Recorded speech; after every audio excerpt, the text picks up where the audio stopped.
And I'm Dylan Black. The indie author is on the rise. As a matter of fact, a whole bunch of amazing ones are coming together for one event, but we have two of them with us right now on the couch.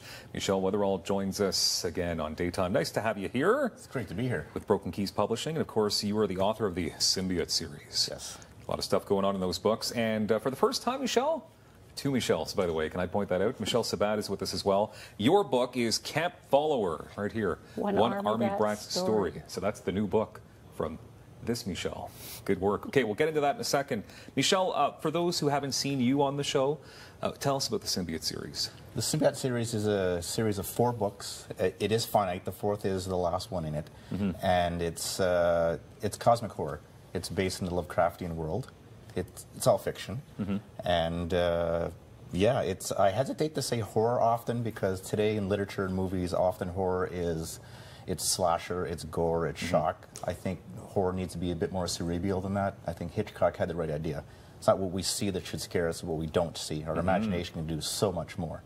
So that's the angle I aim at least, with that series. Okay, so Ms. Sabad, Yes, Camp Follower, One Army Brat's Story, a bit different from what yes. Michel has put out. Tell us Although about I your have story. read his, and he describes it right.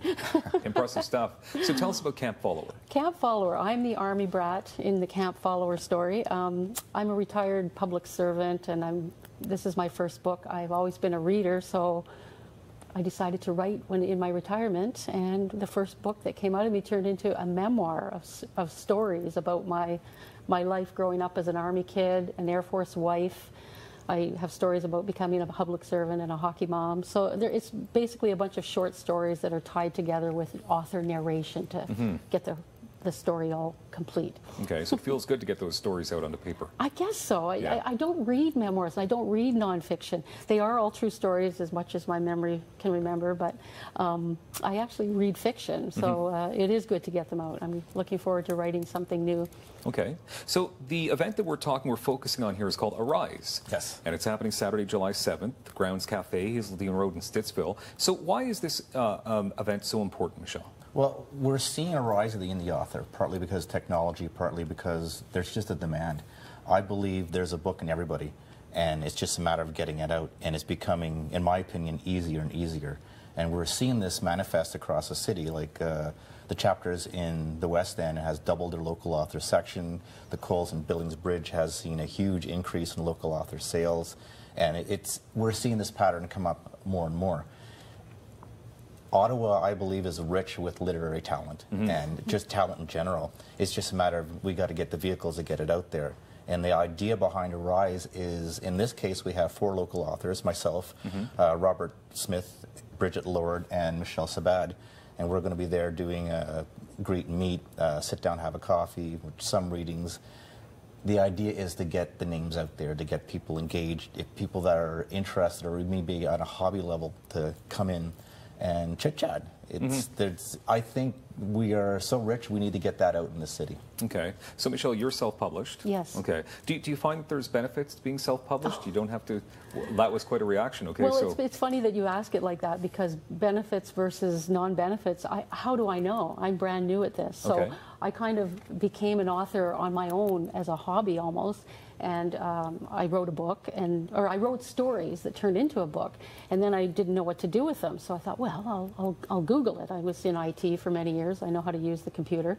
So I looked into traditional publishing, but the timelines, it just seemed like a lot of hoops, a lot of non-control. So it's funny that you ask what are the benefits to self-publishing? Well, the benefits was that I could self-publish.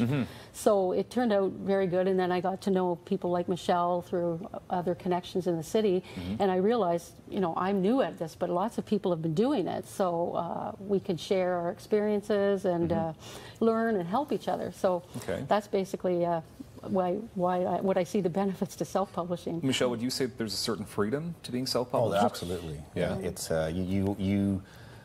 I believe, especially when you're dealing with things with creativity, is you need that. You need that permission to just let go and float wherever it takes you.